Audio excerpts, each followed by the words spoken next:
பத்திரிகை படிச்சுலாமா? முகூர்த்த உரையை படிச்சுலாமா? படிச்சிடலாம். படிங்க. நிகழும் ஐப்பசி மாதம் 21ஆம் நாள்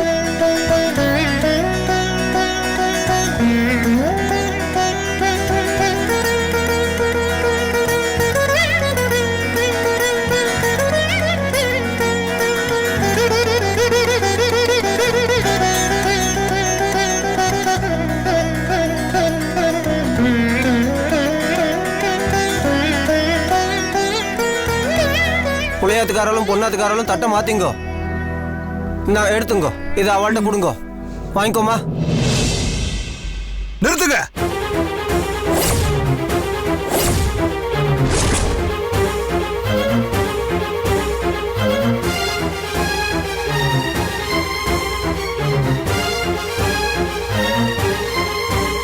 இங்க பாஸ்கர்ங்கிறது யாரு? நான் தான் சார். எங்க வேலை பாக்குற? குபேரன் சிட்பண்ட்ஸ் கம்பெனில கேஷியரா இருக்கேன். ஏய்யா, உங்க கம்பெனி பணத்தை பேங்க்ல கட்டுறதுக்கு அனுப்பிச்சிட்டு நீயே ஆள் செட் பண்ணி அதை கொள்ளையடிக்க ஏற்பாடு பண்றியா?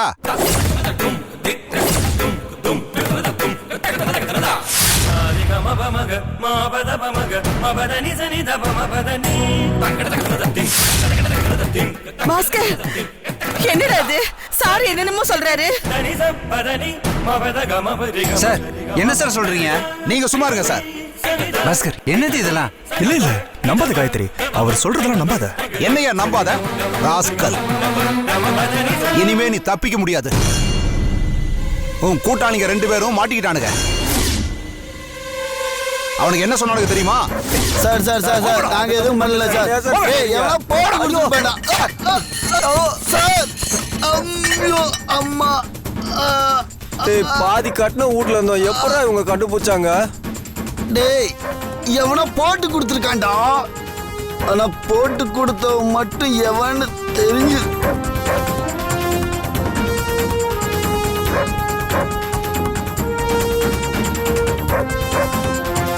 அட பாவிகளா, போட்டு கொடுத்தது நீங்க தானா? சேகரு, நான் சொன்ன மாதிரி சொன்னேன் சேகரு. இவன் மாத்தி சொல்லிட்டான் சேகரு. அண்ணா அடிச்சிருந்தா கூட தாங்கியிருப்பேண்ணா. உடம்புல ஒட்டு துணி இல்லாம நிக்க வைப்பேன்னு சொன்னாங்கண்ணா. மனுஷனுக்கு மானம் தானே முக்கியம். அதானே.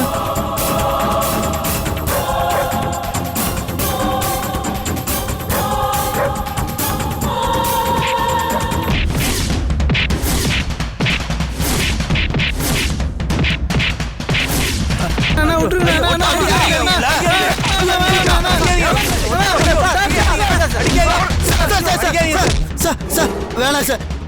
சார் பிளான் பண்ணி கொடுத்தது பாஸ்கர் தான் சார். எங்களுக்கு ஒன்றும் தெரியாது சார். சார் இது வரைக்கும் சின்ன சின்ன திட்டா பண்ணி தான் எங்களுக்கு ஒன்றும் தெரியல சார். இந்த வாட்டி அமௌண்ட் கொஞ்சம் பெருசு சார். எங்களுக்கு ரூட்டு போட்டு கொடுத்தது அந்த பாஸ்கர் தான் சார். ஆமாம் சார். வேணாம் சார். பாஸ்கர் சொல்லி தான் சார் நாங்கள் இதெல்லாம் பண்ணோம். இந்த ஸ்டேஷன்ல வேற இன்ஸ்பெக்டர் இருந்தார்ல, அவர் எங்க சார்? நீங்க யார் சார் புதுசா? அப்படியே விஷயம். அரசாங்கம் திடீர்னு அந்த ஆளை டிரான்ஸ்ஃபர் பண்ணிட்டாங்க.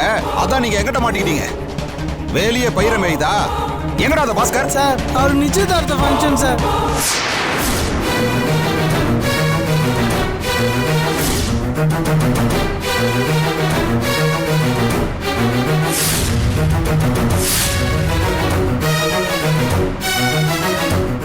சார் யாரோ ஏதோ தப்பா சொல்லிருக்காங்க சார். பாஸ்கர் ரொம்ப நல்லவர் சார். உனக்கு எப்படிமா தெரியும்? சார் ரோட்ல வலிப்பு வந்த கடந்த பொம்பளைக்கு இவர் ஹெல்ப் பண்ணாரு சார். அதை பார்த்து தான் நானே இம்ப்ரெஸ் ஆனேன். ரொம்ப நல்ல மனுஷன் சார். அவர் அப்படியெல்லாம் கொள்ளையடிக்க மாட்டாரு சார். இன்ஸ்பெக்டர், என் பிள்ளை மேல அபாண்டமா பழி சொல்லாதீங்க. இவையே சார் கம்பெனி பணத்தை கொள்ளையடிக்கணும்.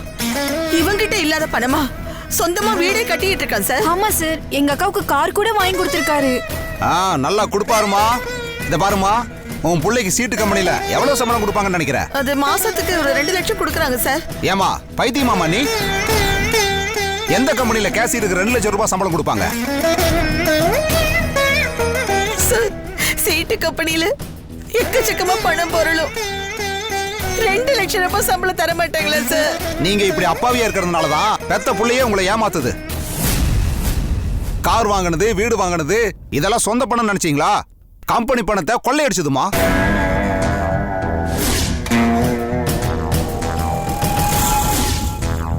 இத பாரு, உன் மேல 13 கேஸ் பதிவாயிருக்கு. டேய் பாஸ்கரா, என்னடா இது?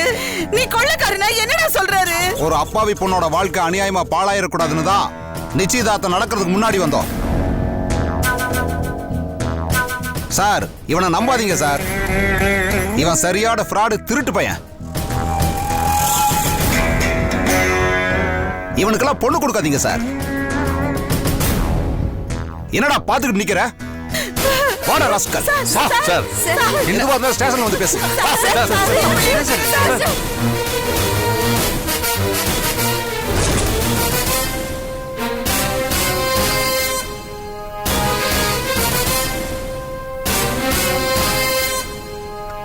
நில்லுங்க.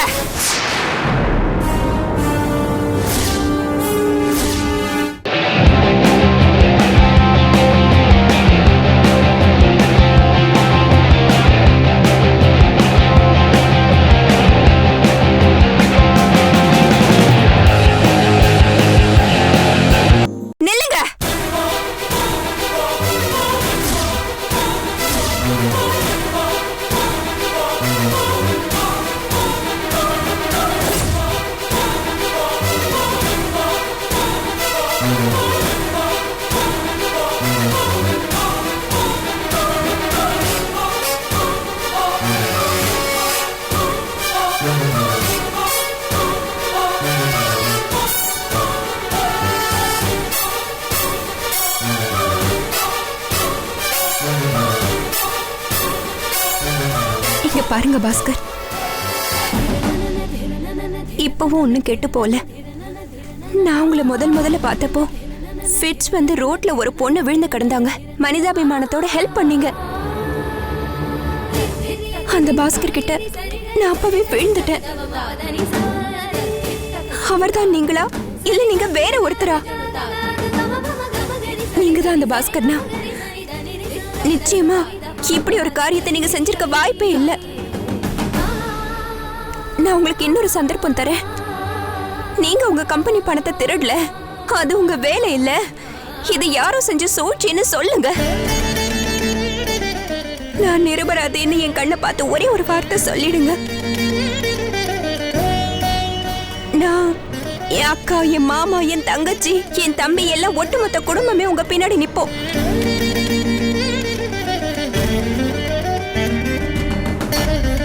இந்த நிச்சயதார்த்தமே இப்ப நடக்கும். ப்ளீஸ் தயவு செஞ்சு நீங்க நிரபராதின்னு சொல்லுங்க. ஒருவேளை நீங்க குற்றவாளியா இருந்தாலும் அதையாவது நீங்க தயவு செஞ்சு சொல்லுங்க. உங்க கழுத்துல இருக்கிற மாலைய நீங்க கழட்டி கொடுத்துட்டு போயிட்டே இருக்கலாம். இந்த ஜென்மத்துல இனிமே நாம சத்தியமா சந்திக்க போறதே இல்ல. இந்த காயத்ரி செத்துட்டான்னு நினைச்சுக்கோங்க.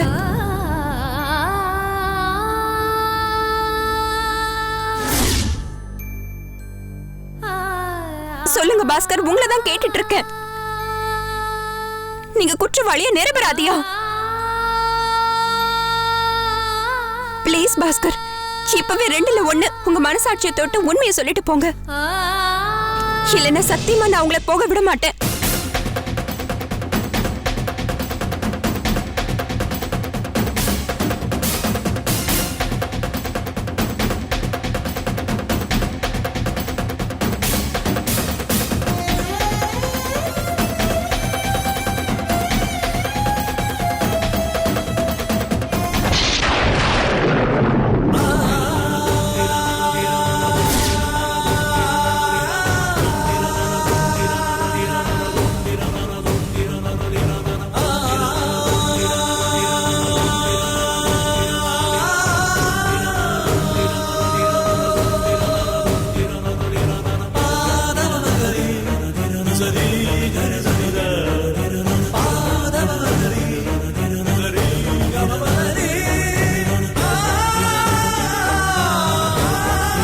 என்ன மன்னிச்சிரு காயத்ரி.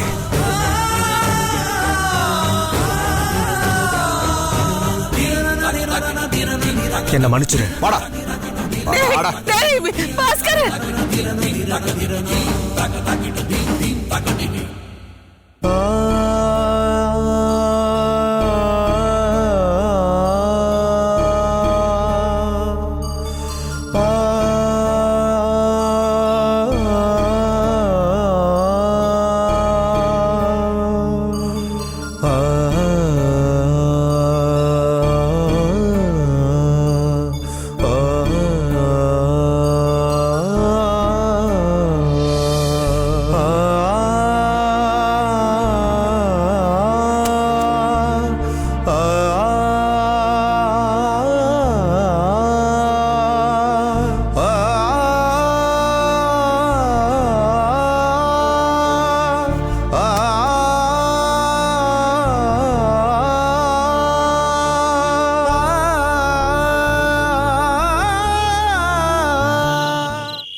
சீரழிந்தது சென்னை, சிதைந்து போன வீடுகள், உருக்குலைந்த சாலைகள், மலை போல் குப்பைகள்.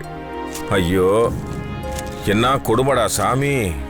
தொடர்ந்து தண்ணீர் திறந்ததால் செம்பரம்பாக்கம் ஏரி மதகுகள் சேதம். ஒவ்வொரு நியூஸையும் படிக்க படிக்க பார்க்க பார்க்க மனசெல்லாம் பதறுதுடா மாப்ள. டே மாப்ள, முன்னெல்லாம் சென்னையில இந்த ஏரியா எங்க இருக்குன்னு கேட்பாங்க. இப்ப சென்னையே ஏரிக்குள்ள இருக்குடா. நல்ல வேலைடா மாப்ள, நம்ம முதல் நாளே போய் மணல் மூட்டையெல்லாம் கடை வாசல்ல போட்டுட்டு வந்தோம். அதனால தண்ணி உள்ள வரல. ஒருவேளை கடைக்குள்ள தண்ணி பூந்திருந்தா நம்ம கடை என்ன லெவலுக்கு ஆயிருக்கும். இயற்கைக்கு முன்னால நம்ம எல்லாம் ஒரு கன்றாவையும் கிடையாதுடா மாப்ள. டே, நான் இவ்வளவு சீரியஸா பேசிக்கிட்டு இருக்கேன், இந்நேரத்துல யாருக்கடா ட்ரை பண்ணிட்டு இருக்க நீ? அது ஒண்ணும் இல்ல மாமா, திவ்யா கிட்ட பேசி 2-3 நாள் ஆச்சு. போன் அடிச்சாலும் கட் பண்றா மாமா. டே, உன்னையே கட் பண்ணிட்டு போயிட்டா. ரிங்கு கட் ஆனதுக்கு இவ்வளவு ஃபீல் பண்ணிட்டு இருக்க நீ? மாமா, நானே கடுப்புல இருக்கேன், தேவையில்லாம டென்ஷன் பண்ணிட்டு இருக்கேன். அவளுக்கு உனக்கு என்னதான்டா பிரச்சனை? திடீர்னு ஒட்டிக்கிறீங்க, திடீர்னு வெட்டிக்கிறீங்க. பேசாமலே ஒன்னா இருந்து விவாகரத்து கொடுக்குறீங்க. சரி, விவாகரத்து கொடுத்ததுக்கு அப்புறம் சகஜமா பேசிக்கிறீங்க. உங்க பொங்க சோறும் புளியோதரையும் ஒரு கன்றாவையும் புரியலடா. அது வந்து மாமா, ஏதோ ஒரு வழியா வண்டி ஓடிட்டு இருக்கு. சீ, நீ எல்லாம் திருந்த மாட்டடா. நீ எல்லாம் திருந்தவே மாட்டடா. ஒத்துமையா அந்யோன்யமா ஒரு தம்பதிகள் இருக்கிற இந்த வீட்டுல டிஸ்ட்ரிக்ட் பரிகாரம் மாதிரி ஒரு ஜோடி. யாரு அந்த தம்பதி? உங்க அப்பா அம்மாவை தாண்டா சொல்லிக்கிட்டு இருக்கிறேன். அவங்க என்னைக்காவது சண்டை போட்டு நீ பாத்திருக்கியா? இத்தனை வயசுக்கு அப்புறமும் அவங்களுக்குள்ள எவ்வளவு அன்பா, அக்கறையா, அனுசரணையா, ஒத்துமையா இருக்கிறாங்க. இத பார்த்தாவது நீ கத்துக்க வேண்டாம்? திருந்துங்கடா, திருந்துங்க. என்ன இப்ப நான் என்ன சொல்லிட்டேன்னு நீ எப்படி கோச்சுக்கிட்டு வந்துட்ட? என்னைய பார்த்து எப்படிங்க அப்படி ஒரு வார்த்தையை கேட்டீங்க? நான் என்னடி சொல்லிட்டேன்? 2 பேரும் குண்டா இருக்கிறோம், அதனால யோகா பண்ணலாம் சொன்னேன். அதுல என்ன தப்பு? அப்போ நான் குண்டாயிட்டேன்னு சொல்லிட்டு இருக்கீங்களா? இல்ல, யோகா உடம்புக்கு நல்லதுன்னு சொன்னேன். நான் உடம்பு சரியில்லாதவ சீக்காலின்னு சொல்லாம சொல்லி காட்டுறீங்களோ? உன்னால காலையில எந்திரிக்க முடியல, பரவாயில்ல, விட்டுடு. காலையில எந்திரிக்க முடியாத சோம்பேறி கழுதான்னு சொல்றியா நீ? நான் சொன்னது நீ சரியா புரிஞ்சுக்கலடி. என்ன நான் என்ன முட்டாளா? ஐயோ, நான் அப்படி சொல்லலடி. அப்ப நானே பொய்யா சொல்லிட்டு இருக்கேன். இந்த ராத்திரி நேரத்துல வந்து சண்டை போடுறே, இது உனக்கு நல்லா இருக்கா? என்ன சன்னக்காரின்னு சொல்றீங்களோ? கொஞ்சம் நிப்பாட்டுறீங்களா? என்ன பிரச்சனை உங்களுக்கு?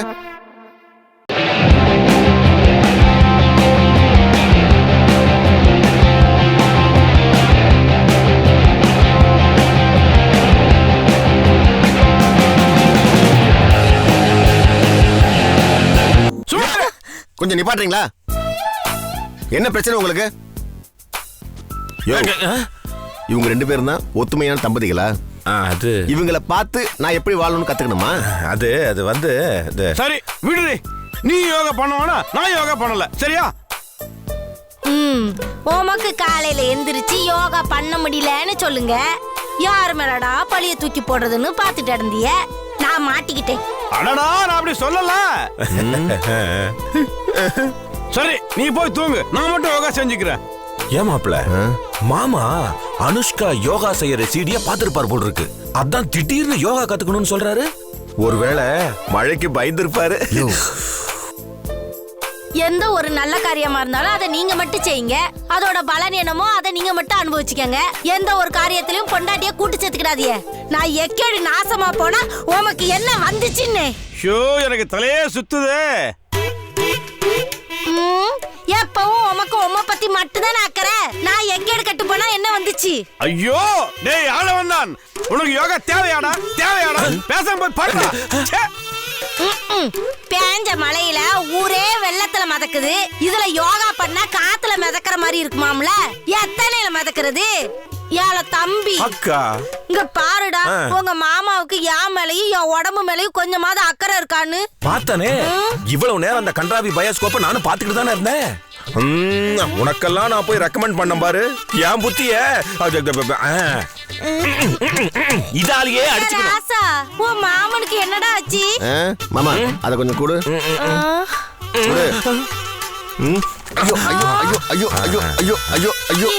தம்பி, ராசாவுக்கு என்ன ஆச்சு? ஐயோ அக்கா, திவ்யாவும் மாப்பிளையும் கொஞ்ச நாள் போன்ல பேசிக்கிட்டு இருந்தாங்க.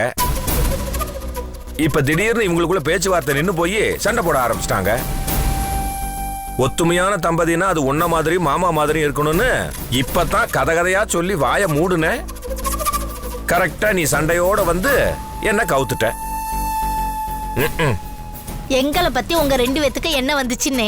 இப்ப நான் உள்ள போனேன்னு வச்சுக்கேன், உங்க மாமா மன்னிச்சிருமான்னு என் காலில் உழப்பறாவ, நாங்க சமாதானம் ஆக போறோம். அதான் தெரிஞ்ச கதையாச்சே. அத பத்தி உங்களுக்கு என்ன? சரி, இவன் எதுக்கு இன்னும் அந்த திவ்யா பின்னாடியே ஊஞ்சல கட்டிக்கிட்டு திரியறான்? அவதான் இவன் வேண்டான்னு டைவர்ஸ் கொடுத்துட்டு போயிட்டான்ல, அப்புறம் என்ன வந்துச்சுன்னே? இன்னும் இவ 2 பேத்துக்குள்ள தொடர்பு இருக்காடா? இருக்கு. இங்க பாரு ராசா, அவதான் அன்னைக்கு கோயிலுக்கு வந்து உங்க பிள்ளைக்கு 2ஆம் கல்யாணம் பண்ணி வைங்க, இந்த ஜோதிய கல்யாணம் பண்ணி வைக்கிறதுல எந்த பிரச்சனையும் இல்லைன்னு சொல்லிட்டா நான் உங்ககிட்ட சொன்னேன்ல. அப்புறம் ஏன்டா அவன் உன் கூட வந்து வாழ்வான்னு இன்னும் நினைச்சிட்டு இருக்க? அவன் நம்ம குடும்பத்துக்கு சரிப்பட்டு வர மாட்டா, விட்டுரு. அதெல்லாம் அப்படிலாம் ஒன்றும் இல்லை. நாங்கள் 2 பேரும் மறுபடியும் ஒன்று சேருவோம். தரிக்க அவளுக்கு ஒரு வெக்கம் இல்ல. அவளை வீட்டுல வச்சு சோத்த போட்டுட்டு இருக்கானே அந்த மாதவ பையன், அவனுக்கு மானமே இல்ல. ராசா, உனக்கு ரோசமே இல்ல. உன்னை வேண்டான்னு சொல்லிட்டு போயிட்டான்ல, அப்புறம் எதுக்கு போன போட்டு உன்னை தொந்தரவு பண்ணிட்டு இருக்கான்னு? அவளை நான் சும்மா விட மாட்டேன். அந்த வீட்டுக்கு போய் நான் பேயாட்டம் ஆடிட்டு தான் வருவேன். அப்பதான் அவ அடங்குவா.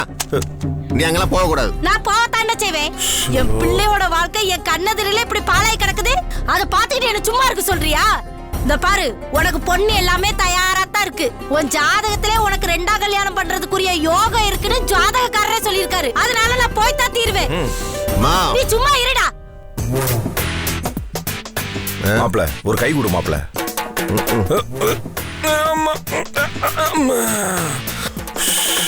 மாப்ள, எனக்குன்னு ஒரு கல்யாணம் கூட ஆகலடா. உனக்கு அதுக்குள்ள 2வது கல்யாணம். இது இந்த தூக்கமே வராத பங்களா வீட்டு வாசல்ல எப்பயுமே தூங்கி வழிகிற ஒரு வாட்ச்மேன். அந்த மாதிரி ஒரு காம்பினேஷன் தாண்டா உனக்கும் எனக்கும். ஏமாமா இப்படி வைத்தறிச்சல் பட்டு? என்ன வைத்தறிச்சல் படாம என்ன பண்ண சொல்ற?